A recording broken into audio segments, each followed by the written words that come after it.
जी अस्सलाम वालेकुम। कैफ 7 आज के लेक्चर आगाज़ करते हैं। Lecture number 58। आज का लेक्चर हमारा वर्किंग कैपिटल का लास्ट लेक्चर होगा, और सॉरी सेकंड लास्ट लेक्चर होगा। इसके बाद नेक्स्ट एक लर्निंग ऑब्जेक्टिव है, उसकी प्रैक्टिस करने लास्ट लेक्चर नेक्स्ट होगा। आज के लेक्चर में कल के कंसेप्ट को की हम एक्सटेंडेड फॉर्म डिस्कस करेंगे। टॉपिक हमारा क्या चल रहा है? Working capital. सीख क्या रहे हैं इसमें? Working capital management. अभी तक हम इसमें क्या सीख चुके हैं? हम ये सीख चुके हैं कि डिफरेंट वर्किंग कैपिटल रेशियोज जो है वो कैसे कैलकुलेट करते हैं, जैसे debtor turnover ratio, creditor turnover ratio, inventory turnover ratio. और इससे भी ज़्यादा अहम चीज़ हम ये सीख चुके हैं कि अगर रेशियोज गिवन हो तो हम उससे कैसे अमाउंट्स कैलकुलेट कर सकते हैं। डेटर टर्नओवर रेशियो से डेटर की अमाउंट, क्रेडिटर टर्नओवर रेशियो से क्रेडिटर की अमाउंट, इन्वेंटरी टर्नओवर रेशियो से इन्वेंटरी की अमाउंट कैलकुलेट कर सकते हैं। ठीक है। फिर इसके बाद हमने वर्किंग कैपिटल साइकिल कैलकुलेट करना सीखा, वर्किंग कैपिटल रिक्वायरमेंट्स कैलकुलेट करना सीखे। जो इस वक्त हम कैलकुलेशन कर रहे हैं, सीख रहे हैं कंसेप्ट, वो है एक सिंपल कंसेप्ट है, उसकी एप्लीकेशन सीख रहे हैं। कल के लेक्चर में भी यही सीखा, आज के लेक्चर में भी यही सीखा। कंसेप्ट क्या है? कंसेप्ट ये है कि अगर आप अपने बिजनेस में ग्रोथ चाहते हैं तो आपको अपना वर्किंग कैपिटल बढ़ाना पड़ेगा। एग्रीड? अगर आप अपने बिजनेस में ग्रोथ चाहते हैं, आपको अपना वर्किंग कैपिटल बढ़ाना पड़ेगा। इस वर्किंग कैपिटल के लिए कुछ फाइनेंसिंग होगी इंटरनल सोर्स से यानी रिटेन्ड अर्निंग से, और कुछ फाइनेंसिंग होगी एक्सटर्नल सोर्स से यानी बैंक बोरोइंग से। ये मेन कंसेप्ट है जो हमने कल भी डिस्कस किया, आज भी हम यही कंसेप्ट डिस्कस करने जा रहे हैं। इसमें कोई नया कंसेप्ट नहीं है। क्या सीखा कल? हमने क्या सीखा कि ग्रोथ अचीव करने के लिए, एक सर्टेन ग्रोथ रेट को अचीव करने के लिए हमें वर्किंग कैपिटल के ज़्यादा चाहिए होता है। पहले हमने वर्किंग कैपिटल कैलकुलेट किया, स्टेप नंबर 1। फिर ये वर्किंग कैपिटल फाइनेंस कहाँ से होता है? कुछ इंटरनल सोर्सेज से, कुछ एक्सटर्नल सोर्सेज से। इंटरनल सोर्सेज से मतलब रिटेन्ड अर्निंग है, तो कुछ हिस्सा इसका रिटेन्ड अर्निंग में से आता है, और कुछ जो रिमेनिंग होता है वो हम एक्सटर्नल बोरोइंग करते हैं। यही कंसेप्ट कल हमने सीखा। इसका फॉर्मेट भी हमने सीखा। 3 स्टेप्स में ये क्वेश्चन कंप्लीट होता है कि एक सर्टेन ग्रोथ रेट को अचीव करने के लिए आपको एक्सटर्नल फाइनेंसिंग कितनी चाहिए। 3 स्टेप्स में। पहले स्टेप में हम कैलकुलेट करते हैं एडिशनल वर्किंग कैपिटल, जिसका मतलब ये होता है कि इस ग्रोथ रेट को अचीव करने के लिए आपको कितना वर्किंग कैपिटल चाहिए। दूसरे नंबर पे हम कैलकुलेट करते हैं रिटेन्ड अर्निंग्स, कि इसमें से रिटेन्ड अर्निंग में से हमें कितना फाइनेंस अरेंज हो जाएगा इंटरनल सोर्स से। और फिर तीसरे नंबर पे जो दोनों का डिफरेंस है ए और बी का, एक्सटर्नल फाइनेंसिंग, जो हमारा आंसर होता है। क्लियर? इसमें कोई कंफ्यूजन तो नहीं है? आज हम इंशाल्लाह इस प्रीवियस वाले की भी प्रैक्टिस करेंगे और आज का नया कंसेप्ट भी। नया कंसेप्ट क्या है आज का हमारा? नया कंसेप्ट ये है, अगर मैं आपको ये बताऊं कि हम इतना ग्रोथ रेट अचीव करना चाहते हैं, यानी स्टेप 1 की फिगर बता दूं, ठीक है, इतना ग्रोथ रेट, तो क्या आप मुझे बता सकते हैं कि उसके लिए फाइनेंसिंग रिक्वायरमेंट कितनी होगी? External financing. एग्रीड? फिर से बताइए। अगर 3 स्टेप्स का हमारा फॉर्मेट है, अगर मैं आपको स्टेप 1 वाली फिगर बता दूं, यानी ग्रोथ रेट इतने परसेंट है, 20, 25, 30, क्या आप मुझे स्टेप 3 वाली फिगर बता सकते हैं, यानी एक्सटर्नल फाइनेंसिंग कितनी रिक्वायरमेंट होगी? यस। अब और से सुनिएगा। और अगर मैं आपको ये कहूं कि एक्सटर्नल फाइनेंसिंग स्टेप 3 वाली फिगर ये है, एक्सटर्नल फाइनेंसिंग ये है, इससे कितना ग्रोथ रेट अचीव होगा, तो क्या ग्रोथ रेट कैलकुलेट कर सकते हैं? अच्छा भाई, यस। क्यों कैलकुलेट कर सकते हैं? क्योंकि देखिए सिंपल, आपने मैथ में वो बचपन में पढ़ा होगा, एक रूल होता है कि x + y = z है ना। अगर तो किसी भी इक्वेशन में x - y = z भी करो, किसी भी इक्वेशन में अगर 3 वेरिएबल्स हैं और कोई से 2 आपको पता है, तो तीसरे को कैलकुलेट कर सकते हैं, कोई प्रॉब्लम नहीं। तो इक्वेशन सेम रहेगी। फर्क सिर्फ इसमें क्या हुआ, हमने ग्रोथ रेट की बजाय जो गिवन है वो कर दिया एक्सटर्नल फाइनेंसिंग। तो पहले हम डायरेक्ट चलते थे। डायरेक्ट कैसे चलते थे? जितना ग्रोथ रेट से जितना वर्किंग कैपिटल चाहिए उसमें से माइनस किया रिटेन्ड प्रॉफिट, आगे हमारे पास एक्सटर्नल फाइनेंसिंग। अब क्या करना है? एक्सटर्नल फाइनेंसिंग गिवन होगी, एक्सटर्नल फाइनेंसिंग गिवन होगी, हमने क्या करना है? रिवर्स वर्किंग के जरिए से ग्रोथ रेट कैलकुलेट करना है।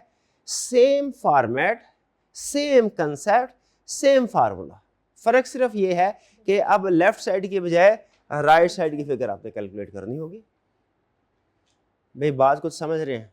नहीं, अभी नहीं समझे पूरी बात। आइए जरा देखते हैं किताब में हमें वो कैसे समझाता है। वो कहता है कैलकुलेटिंग ग्रोथ। देखिए इसको कंपेयर करें प्रीवियस वाले के साथ। प्रीवियस वाले में क्या था? लर्निंग ऑब्जेक्टिव सामने, calculate external finances needed for a target growth. यानी कल हमने ये सीखा था कि ग्रोथ रेट उसने दिया हुआ है, हमने एक्सटर्नल फाइनेंसिंग कैलकुलेट करनी थी। ग्रोथ रेट दिया है, एक्सटर्नल फाइनेंसिंग कैलकुलेट। आज क्या है भला? एक्सटर्नल फाइनेंसिंग दी हुई है और हमने ग्रोथ रेट कैलकुलेट करना है। दोनों में फर्क समझे। मेन कंसेप्ट एक है लेकिन फर्क। कह रहा क्या होगा अगर हमें, आगे वो एक्सप्लेनेशन में बता रहा है, अगर हमें फाइनेंसिंग उसने लिमिट बता दी हो कि फाइनेंसिंग इतनी अवेलेबल है, कि फाइनेंसिंग इतनी अवेलेबल है, क्योंकि प्रैक्टिकली ऐसा नहीं होता कि मैं अगर डिसाइड कर लूँगा कि मुझे 100% ग्रोथ चाहिए तो मैं बैंक के पास जाऊंगा तो बैंक मुझे 100% ग्रोथ है, जितना पैसा चाहिए सारा दे देगा। ऐसा नहीं होता। प्रैक्टिस में कुछ लिमिट्स होती है कि सर हम आपको 100 मिलियन तक लोन दे सकते हैं, 50 मिलियन तक दे सकते हैं, या जितने आपके एसेट्स हैं उसकी सर्टन लिमिट दे सकते हैं, या जितनी आपकी इक्विटी है उसकी एक सर्टन रेशो जो है वो आपको लोन के तौर पे दे सकते हैं। प्रैक्टिस में बैंक अनलिमिटेड फाइनेंस हमें अरेंज करके नहीं देता, बल्कि कुछ लिमिट्स लगाता है। ठीक है, बहुत सी लिमिट्स हो सकती हैं। जो सबसे आसान समझ में आने वाली है वो ये कि हमारे नेट एसेट्स की जो कुछ अमाउंट होगी वो बैंक कहेगा भैया ये नेट एसेट की जितनी अमाउंट उससे ज़्यादा तो 1 रुपया नहीं दूंगा, बल्कि उसमें भी मार्जिन रख के दूंगा कि जितने आपके नेट एसेट्स हैं उसका मैं 60% लोन आपको दूंगा। जितनी आपकी इक्विटी है, नेट एसेट मतलब इक्विटी अकाउंटिंग में पढ़ाते हैं ना आपको नेट, जितनी इक्विटी होगी उसका 40% आपको डेट मिल जाएगा। तो प्रैक्टिकली बैंक कुछ ना कुछ लिमिट इंपोज करते हैं, बल्कि बाज़ का तो क्रेडिट हिस्ट्री अगर वीक होना तो बैंक सीधे ही ना कर देते हैं, कहते हैं सर आपको लोन नहीं देना, भाग जाए। समटाइम ऐसे भी होता है, कोई प्रोजेक्ट ज़्यादा रिस्की लगे बैंक को, बैंक उस प्रोजेक्ट को फाइनेंस नहीं करता, उस बिजनेस में इन्वेस्टमेंट नहीं करता। तो प्रैक्टिकली चूंकि फाइनेंसिंग में कुछ लिमिट है, तो इसलिए वो आपको ये सिखा रहा है कि अगर आपका बैंक आप पे कोई लिमिट इंपोज कर दे तो अब आपने ऐसे नहीं सोचना कि इतनी ग्रोथ रेट के लिए कितने पैसे चाहिए। अब अगर बैंक वाला लिमिट इंपोज कर दे, अब कैसे सोचना है कि इतने फाइनेंस अवेलेबल है, इतने पैसे अवेलेबल है, ग्रोथ कितनी कर सकते हैं। ये है ये कंसेप्ट। तो कहता है जब कोई फाइनेंसिंग कंस्ट्रेंट्स हो तो फिर आपने कैसे कैलकुलेट करना है वो ये आपको सिखा रहा है। कहते हैं 2 केसेस पॉसिबल है। पहला केस वर्स्ट केस सिनेरियो कि आपको कोई फाइनेंसिंग अवेलेबल ही नहीं है, फाइनेंसिंग अवेलेबल ही नहीं है, एक्सटर्नल फाइनेंसिंग अवेलेबल ही नहीं है। इसका मतलब क्या है? 0 है। तो क्या फिर कुछ ना कुछ ग्रोथ हो सकती है? हाँ, लेकिन अब ग्रोथ किससे बराबर होगी? जो आपका रिटेन प्रॉफिट है, वो जितनी को ग्रोथ कर सकता है उतनी को कर देगा। ठीक है, पहला केस तो ये है। नो एक्सटर्नल फाइनेंसिंग अवेलेबल में हम क्या करेंगे?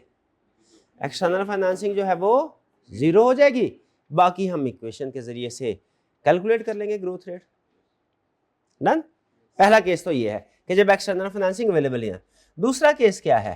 Case B, debt constraint, maintain existing debt equity ratio. Bank वाला कहता है भैया लोन देने को तैयार हूं, लेकिन कितना लोन दूंगा आपको?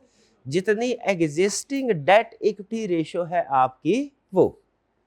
अब यहां पे रुक के आपको थोड़ा काउंटिंग का कंसेप्ट रिकॉल करना पड़ेगा। ये डेट इक्विटी रेशो क्या होती है पता है? सुना आपने? मुझे तो ये लगता है कि ये है total date divided by equity. सही या गलत? गलत। हाँ, इसमें डेट से मुराद टोटल डेट नहीं है, बल्कि कौन सा डेट है? Long term debt. और इक्विटी से मुराद क्या? सिर्फ शेयर कैपिटल है कि रिजर्व भी है? रिजर्व भी। शाबाश। तो डेट इक्विटी रेशो किन सोर्स को कैलकुलेट करना आती है? जरा हाथ उठाइए। Date equity ratio. शाबाश, बेहतरीन। 25% काम हमारा हो गया। बैंक क्या कह रहा है? बैंक कह रहा है सर जितनी आपकी एग्जिस्टिंग डेट इक्विटी रेशो है, यानी 31 दिसंबर 2025 की बैलेंस शीट देखो, हम 26 में ग्रोथ प्लान कर रहे हैं। बैंक कहता है 25 की बैलेंस शीट देखो, उसमें डेट इक्विटी रेशो जितनी है। हमने कहा अच्छा डेट है 60 और इक्विटी है 100, तो डेट इक्विटी रेशो हुई 60 डिवाइडेड बाय 100। इसको 60 डिवाइडेड बाय 100 लिख लें तो भी चलेगा, इसको 0.6 लिख लें तो भी चलेगा, क्योंकि हमने कैलकुलेशन करनी है। वैसे मूमी तौर पे ये डेट इक्विटी रेशियो को सॉल्व नहीं किया जाता, ठीक है, इसको रेशियो के तौर पे प्रेजेंट किया जाता है 60/100, लेकिन यहाँ पे चूंकि कैलकुलेशन पर्पस है, इसको आप नेट भी सॉल्व भी कर लें 60/100 तो भी ठीक है, ना करें तो भी ठीक है। तो बैंक ने बोला डेट इक्विटी रेशियो होगी 60%। हमने कहा अच्छा, पिछली दफा हमारी पिछले साल 2025 के एंड पे हमारी इक्विटी थी 100 और डेट था 60। बैंक से हमने कहा कितना लोन दोगे, बैंक ने एक पहेली हमें सामने रख दी। बैंक पहेली क्या रखी, बैंक ने कहा सर जितने डेट इक्विटी रेशियो होगी उतना लोन मिलेगा। यानी डेट इक्विटी रेशियो देखा 60/100 थी, इसका मतलब क्या है, इसका मतलब है कि अगर इक्विटी 100 हो तो फिर 60 डेट मिलेगा। असल में ये ना मैं थोड़ा सा हटके बता दूं, फाइनेंस का एक कंसेप्ट है ये, ठीक है, अभी करंट टॉपिक से ताल्लुक नहीं है, लेकिन दिल में रखकर आपके साथ शेयर कर दूं, प्रैक्टिस में काम आएगा। ह्यूमन साइकी है, आपने वो मुहावरा सुना का माले मुफ्त दिले बेरहम। जो माल हमने अपने मेहनत से नहीं ना कमाया था, दूसरों का होता है, दूसरों से मुराद हमारे वालिदैन भी है। जो माल दूसरों ने कमाया होता है वो हमारे हाथ लग जाए ना तो उसे खर्च करते हुए दर्द नहीं होता, लेकिन जो अपनी मेहनत से कमाया हो ना वो खर्च करते हुए दर्द होता है। तो बैंकिंग सिस्टम में भी यही रूल है। बैंक को पता है भैया मैंने किसी प्रोजेक्ट में, कोई बंदा मेरे पास आया बड़ा अच्छा आइडिया लेके आया, मैंने अगर उसको 100% फाइनेंसिंग कर दी ना तो माले मुफ्त दिले बेरहम वाला हिसाब हो जाना है। इससे बगैर सोचे समझे ये भी चीज़ खरीद, वो भी खरीद, वो भी खरीद, प्रोजेक्ट दरमियान में रह जाएगा, पैसे खत्म हो जाएंगे। प्रोजेक्ट में इतना इंटरेस्ट नहीं होगा पार्टी का, क्योंकि इसका पता है कि पैसे डूबे तो बैंक के डूबे। तो बैंक हमेशा हमेशा एक सर्टन, कभी भी 100% फाइनेंसिंग नहीं करेगा, कभी नहीं करेगा। हमेशा क्या करेगा, कहेगा मैं एक सर्टन पोर्शन मैं इन्वेस्ट करता हूं, सर्टन पोर्शन आप इन्वेस्ट करें। अब वो डिपेंड करता है परसेंटेज क्या होगी दोनों पार्टीज की। ये बैंक इंश्योर करेगा ताकि दूसरी पार्टी के पैसे लगे, जाया होने लगे, उसको भी दुख दर्द हो। तो अगर बैंक कहता है जी फर्ज कीजिए कि जी 70% पैसे मेरे, 30% आपके, तो डेट इक्विटी रेशियो होगी 70/30, ठीक है, लेकिन वो केस टू केस वेरी करता है। और अगर बैंक कहता है 30% मेरे और 70% पैसे आपके होंगे, अब डेट इक्विटी रेशियो क्या हुई 30/70। बैंक ने कहा 40 मिलियन मेरे, 120 मिलियन आपके, अब डेट इक्विटी रेशियो कितनी हुई 40/120, ठीक है। अच्छा, बैंक ने हमें इस केस में क्या बोला है कि डेट इक्विटी रेशियो कितनी होगी, कि फाइनेंसिंग कितनी होगी, जितनी डेट इक्विटी रेशियो होगी। हमने कहा पिछले साल की बैलेंस शीट देखिए, डेट है 60, इक्विटी है 100, तो इसका मतलब क्या है, बैंक ने कहा इसका मतलब है इस साल भी यही रेशियो मेंटेन होगी। अच्छा मुझे बताइए, अगर यही रेशियो मेंटेन करनी है तो इस साल डेट भी बढ़ेगा और इक्विटी भी बढ़ेगी। इसका मतलब पता क्या है, इसका मतलब यह है कि इस साल जितने से इक्विटी बढ़ेगी बैंक उसकी डेट इक्विटी रेशियो के हिसाब से लोन देगा। डेट इक्विटी रेशियो मेंटेन करने का मतलब क्या है, जितने से इक्विटी बढ़ेगी बैंक भी उतने से डेट बढ़ा देगा। डेट इक्विटी रेशियो मेंटेन करने का मतलब क्या है, ये लिख लें, डेट इक्विटी रेशियो मेंटेन करने का मतलब क्या है, जितने से इक्विटी बढ़ेगी, ठीक है, उस रेशियो से बैंक डेट बढ़ाएगा, उस हिसाब, उतनी अमाउंट से नहीं। ऐसा नहीं है कि 100 से इक्विटी बढ़ी तो बैंक भी 100 से डेट बढ़ा देगा, रेशियो से बढ़ाएगा। डेट इक्विटी रेशियो सेम रखनी है, इसका मतलब क्या है, बैंक कहता है आप घर से जितने पैसे लेके आओगे डेट इक्विटी रेशियो के हिसाब से उतना मैं डेट दूंगा। आपका बिजनेस जितनी इक्विटी, जितना प्रॉफिट कमाएगा, क्योंकि इक्विटी कैसे बढ़ सकती है, या तो प्रॉफिट कमाने से या घर से पैसे लेके आने से।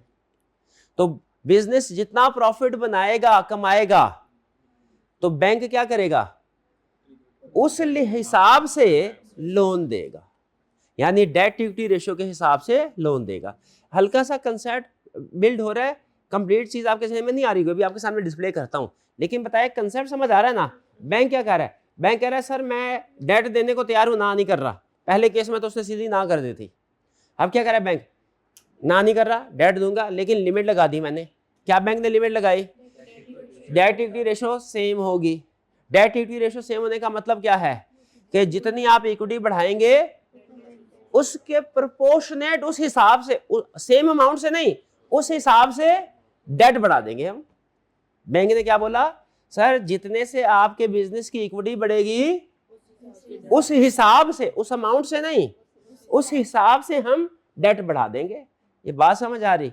तो बस डेट इक्विटी रेशियो सेम होगी। हमने अब क्या कैलकुलेट करना है कि ग्रोथ रेट कितनी है। ठीक है जी, चले कुछ कुछ समझ आया हमें, 20-25%, 75-80% हमें समझ नहीं आया, कोई मसला नहीं है। अब आगे इसको डिस्प्ले करते हैं, इसको एग्जाम्पल के जरिए से करके देखते हैं, फिर देखते हैं कि इसका क्या मतलब था। एग्जाम्पल ये आपके सामने, अभी फिलहाल सोल्यूशन की तरफ आपने नहीं देखना, हालांकि सोल्यूशन आप डिस्प्ले हो रहा है, सोल्यूशन की तरफ नहीं देखना फिलहाल। क्या कह रहा है? कह रहा है Bilal limited has current sales of ₹1200 million, sale आगे करंट, नेट प्रॉफिट मार्जिन 10% है, डिविडेंड पे आउट रेशियो 40% है। कोई नई इंफॉर्मेशन तो नहीं है? तो मुझे बताइए सेल्स किस लिए दी? एक तो ग्रोथ रेट के लिए और फिर प्रॉफिट कैलकुलेट कर। नेट प्रॉफिट रेशियो किस लिए दिया? प्रॉफिट कैलकुलेट करने के लिए। डिविडेंड पे आउट रेशियो किस लिए दी? इससे रिटेंशन रेशियो कैलकुलेट होगी और वो हम यूज करेंगे रिटेन्ड अर्निंग के लिए। For any additional sale receivable rise 75%, inventory 60%, payable 35%। ये उसने क्या बताया? एडिशनल वर्किंग कैपिटल कितना रिक्वायर्ड है? इत्तेफाक की बात है कि ये कितना आता है? 100% ही आता है। तो उसका मतलब 0.95 नहीं है, 1.05 भी नहीं है, 1.00 है। लेकिन इससे कोई फर्क नहीं पड़ता, वो जितना 0.80 भी आ जाता वो भी लिख देते, 1.35 आता वो भी लिख देते, जितने भी परसेंट। तो इसमें जो मैजिक फिगर है वो क्या है? मैजिक फिगर क्या है? 1.00। 1.00 कैसे आया? 75% plus 60% minus 35%।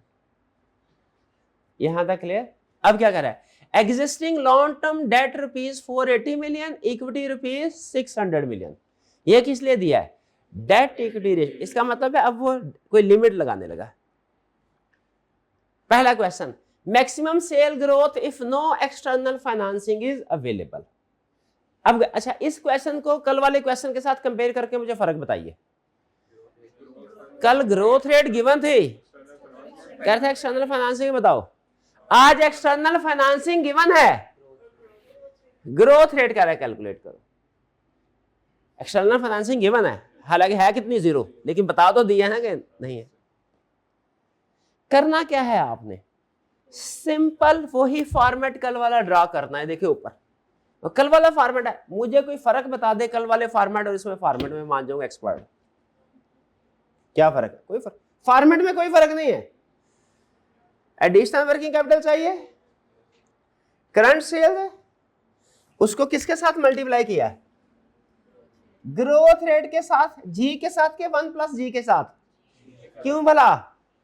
Additional working capital सिर्फ एडिशनल सेल का चाहिए होता है। और फिर इसे increase in working capital ratio, percentage increase, हमारी मैजिक फिगर, उसके साथ मल्टीप्लाई किया। ऐसा ही है, कल भी यही था, आज भी यही। रिटेन्ड प्रॉफिट, रिटेन्ड अर्निंग, ये कैसे कैलकुलेट हुआ? करंट सेल, उसको जी से मल्टीप्लाई किया कि 1 प्लस जी के साथ? क्यों? ऊपर तो जी के साथ मल्टीप्लाई किया था, वो एडिशनल सेल थी, ये कौन सी है? Total sale. रिटेन प्रॉफिट तो टोटल सेल का आएगा ना, कि सिर्फ एडिशनल सेल का आएगा? प्रॉफिट तो हर ₹1 पे आएगा जो भी सेल करेगा। Into net profit ratio multiply करेंगे। अब ये आगे पिछले साल की सेल, मल्टीप्लाई किया 1 प्लस जी इस साल की सेल, मल्टीप्लाई किया net profit ratio, net profit आ गया, मल्टीप्लाई रिटेंशन रेशियो से मुराद रिटेन्ड प्रॉफिट हो गया। डन? कोई प्रॉब्लम तो नहीं? तो जब हमने जितना एडिशनल वर्किंग कैपिटल चाहिए उसमें से जितना रिटेन्ड प्रॉफिट में से रेंज हो जाएगा, बाकी क्या आ जाएगा? बाकी क्या आया? External financing. डन? सॉल्व करें। इस क्वेश्चन में उसने कहा है ग्रोथ कैलकुलेट करें। इसका मतलब ये हुआ कि जी की वैल्यू हमारे पास कोई नहीं है, जी मतलब ग्रोथ रेट, जी को हम जी ही लिखेंगे। एग्रीड? इसको एज इट इज इधर जी लिख दिया, और नीचे भी as it is 1 plus G लिख दिया। ठीक है। Bilal limited has current sales of rupees 1200 million. Current sales कितनी है? Into 1200 into 1200। बोले बात समझ आती है? कोई प्रॉब्लम? फिर कह रहा है नेट प्रॉफिट मार्जिन 10% है, पे आउट रेशियो 40%। पे आउट रेशियो 40% का मतलब है रिटेंशन रेशियो कितने हैं? 60% और net profit ratio 10%। Net profit ratio आ जाए इधर, नेट प्रॉफिट रेशियो लिख देते हैं, वो किधर है? इनटू 0.1। रिटेंशन रेशियो कितने है? 6। ओके, कोई कंफ्यूजन? आगे चलते हैं। फिर क्या कह रहा है? For any additional sale receivable rise 75%, inventory 60%, payable 35%। Net कर करा के कितने परसेंट आ गया इंक्रीज? 1.00। इसका मतलब ये हुआ कि इंक्रीज इन वर्किंग कैपिटल कितने परसेंट है? 100%, यानी 1.0। अगर ये 105% होता तो क्या लिखते? 1.05। 75% होता तो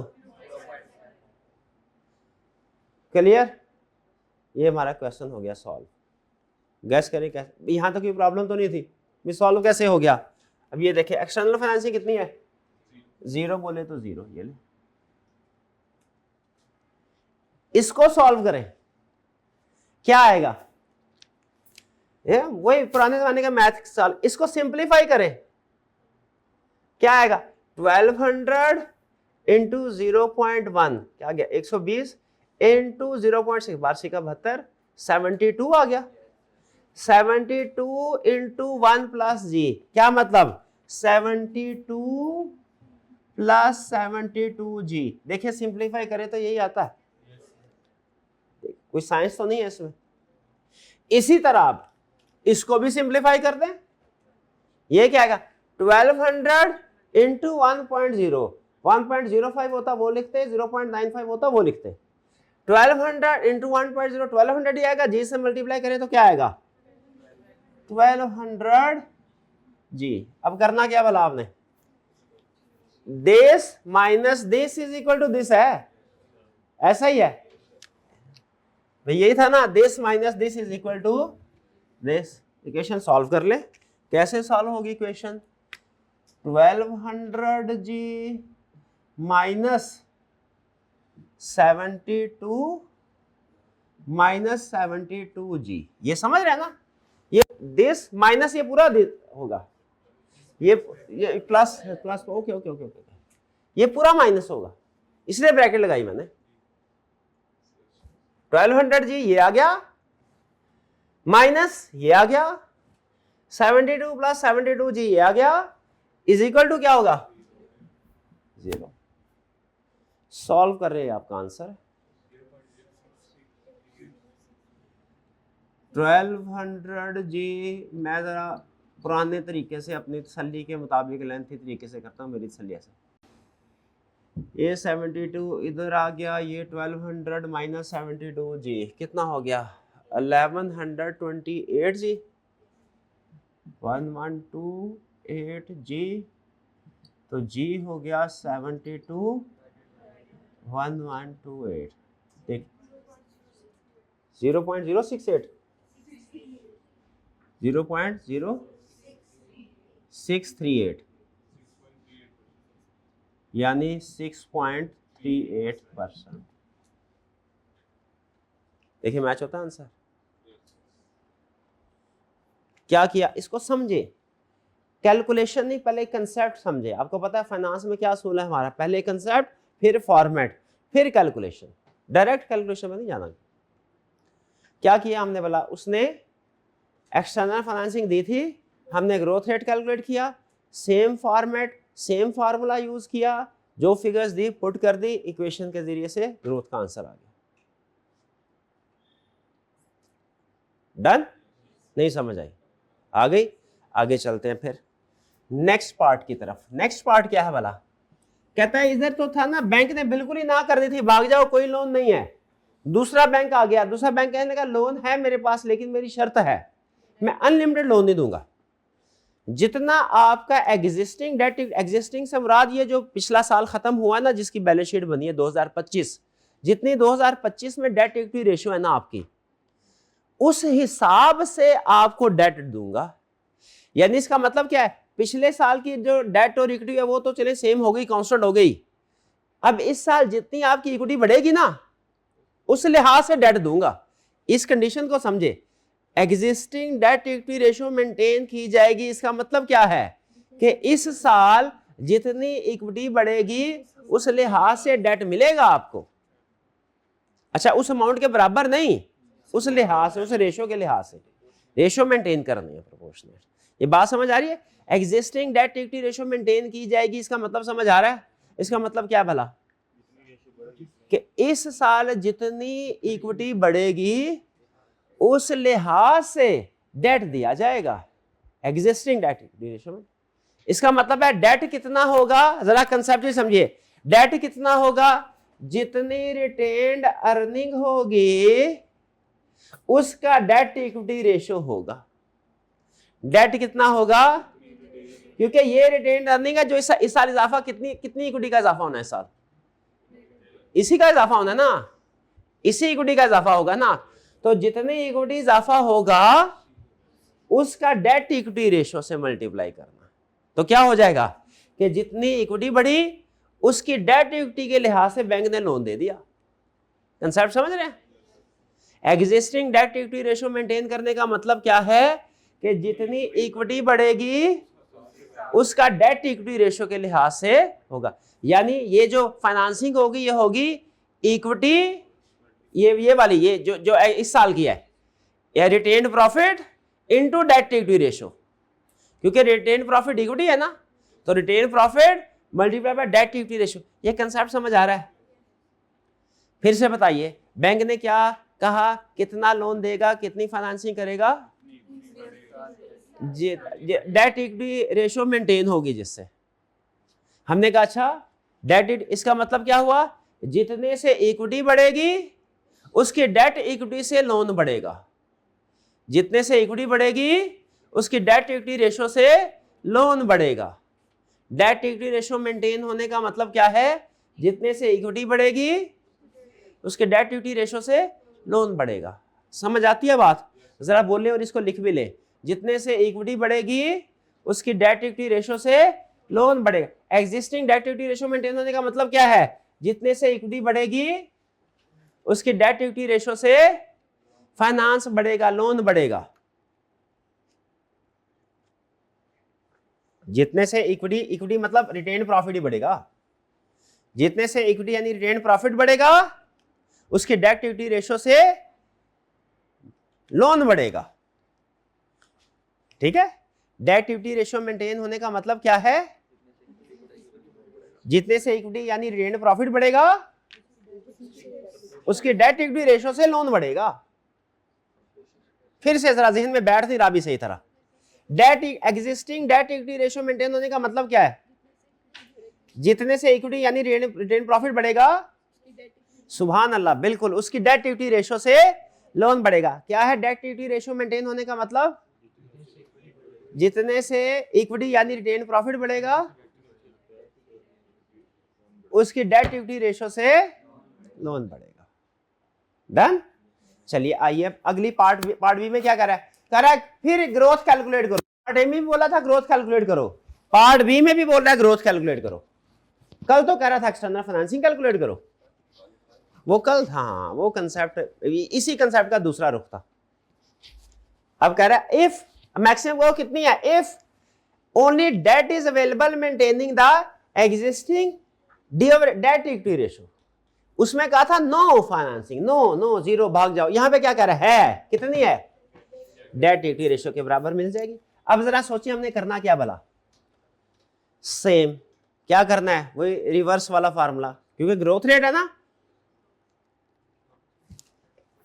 जो जो फिगर उसने दी हुई है वो पुट करेंगे, ग्रोथ रेट को करेंगे जी, एंड पे कर लेंगे सॉल्व, जैसे इधर किया था।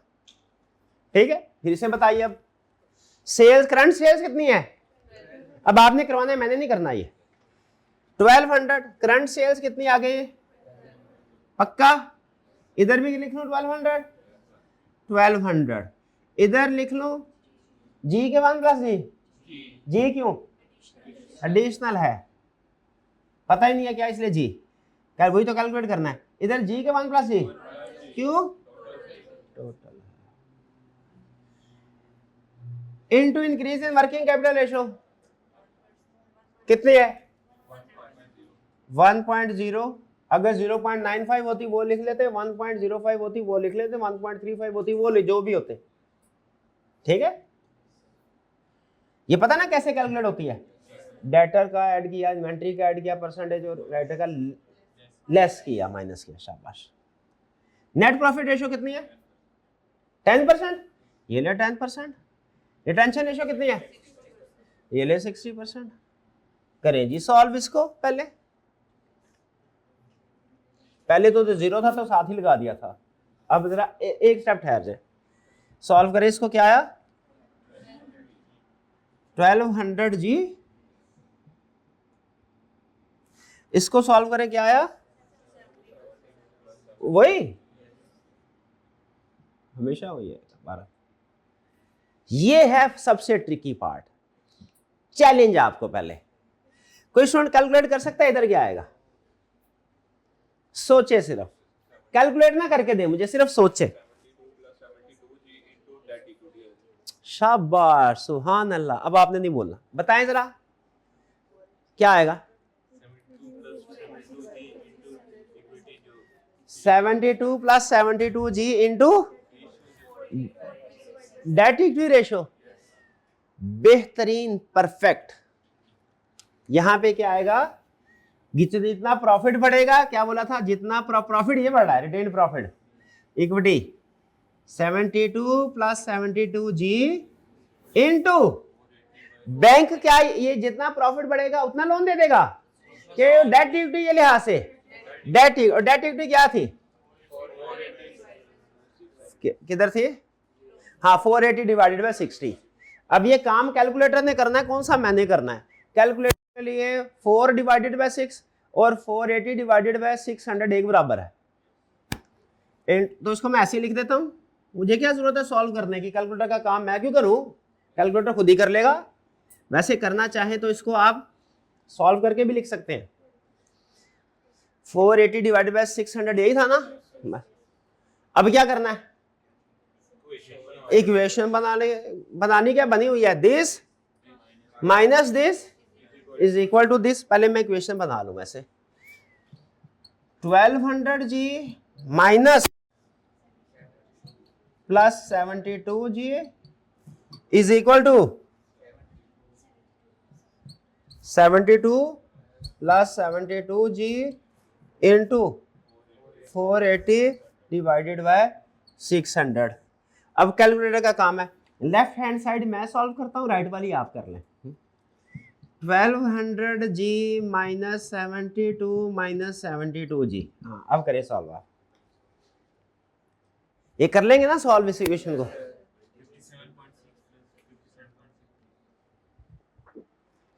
57.6 प्लस 57.6 जी, यही है। चलें वो करें, वो जो इंपोर्ट एक्सपोर्ट करते हैं हम, इधर का माल उधर का इधर, क्या है 1200 जी माइनस 72 जी माइनस 57.6 जी, 57.6 माइनस नहीं प्लस 72, कितने जी आते हैं इधर, 1070.4 जी, और ये क्या है 129.6, और g इज इक्वल टू आ जाएगा, डिवाइड कर लें 0.12, बस 1 to 1, चलिए ठीक है, दैट इज 12. अच्छा अब आपने ये क्लियर हो गया, कोई प्रॉब्लम तो नहीं है। अब प्रीवियस पार्ट को देखे बगैर मुझे बताइए जब एक्सटर्नल फाइनेंसिंग जीरो थी तब भी ग्रोथ रेट कैलकुलेट किया, जब एक्सटर्नल फाइनेंसिंग डेट इक्विटी के बराबर थी तब भी ग्रोथ रेट कैलकुलेट किया। किस में ज्यादा होगा? जब डेट है कि जब डेट नहीं है? हाँ, ये अगर रफ सा एस्टीमेट, रफ सा गैस है, एक बड़ा हल्का सा गैस है कि आंसर आपका प्रोबेबली ठीक होगा। पता है 6.3%, 12। देखे नीचे यही है आंसर, देख ले नीचे। क्लियर? समझ आ गया कैसे कैलकुलेशन करनी है? कर लेंगे। डेट कल वाले और आज वाले क्वेश्चन में क्या फर्क था पता चल गया? फाइनेंसिंग जीरो हो या डेट इक्विटी रेशियो तो क्या कैलकुलेशन फर्क पड़ेगा पता चल गया? नहीं, मैं नहीं मानता, मैं नहीं मानता, मैं तो नहीं मानता जब तक आप मुझे सॉल्व करके नहीं देंगे। ऑनलाइन वाले स्टूडेंट्स आप लोग भी ये सॉल्व कीजिए, शाबाश, आप लोग भी कीजिए। फॉन्ट साइज गुजारा कर लें, अब है जितना है, नजर आ रहा है ना? ठीक है, वरना मोबाइल से ऐसा करें, मोबाइल से क्लोज करके जूम करके पिक्चर लेके फिर मोबाइल से कर लें। ठीक है, टेक्नोलॉजी का इस्तेमाल कर सकते हैं। आपके पास टाइम है सिर्फ 5 मिनट, मुझे 5 मिनट में कंप्लीट चाहिए है। जी पॉज कीजिएगा। जी उम्मीद है आपने कर लिया होगा क्वेश्चन, मेजोरिटी ऑफ स्टूडेंट्स ने कर लिया है, 3-4 स्टूडेंट्स अभी कर रहे हैं, तो आंसर नोट कर ले, देखें मैच कर ले, क्या यही आंसर है कि विदाउट ग्रोथ, जो विदाउट फाइनेंसिंग है 9.2% और विद फाइनेंसिंग है 17.2%। डन जी? हाँ, अब जरा एक और क्वेश्चन, शाबाश, ये वाला करना क्या है आपने, इसकी पिक्चर ले लें, ये चले घर से कर लीजिएगा। क्या ये है एग्जाम लेवल का, सही है, मतलब एग्जाम में ऐसे आएगा। हो सके तो 5-7 मिनट है, मतलब खुद से कर लें, खुद से हो सके तो भी कर लें, अगली क्लास स्टार्ट होने में अगर टाइम है तो। इसमें एक चीज बस आपको बता दूं, ये लंबी चौड़ी बैलेंस शीट देख के आपने परेशान नहीं होना, इसका एक ही मतलब मकसद होता है। क्या मकसद होता है भला? Debt equity ratio calculate. Debt क्या है? 300, इसको इंक्लूड नहीं करना करंट। इक्विटी क्या है? 340, तो डेट इक्विटी रेशियो क्या आ जाएगी? 40। ठीक है, इसका इमेज मैं ग्रुप में भी शेयर कर देता हूं, आप पिक्चर भी ले लें और इसका आंसर भी नोट कर लें। 8 था, ये क्वेश्चन 8 था ना?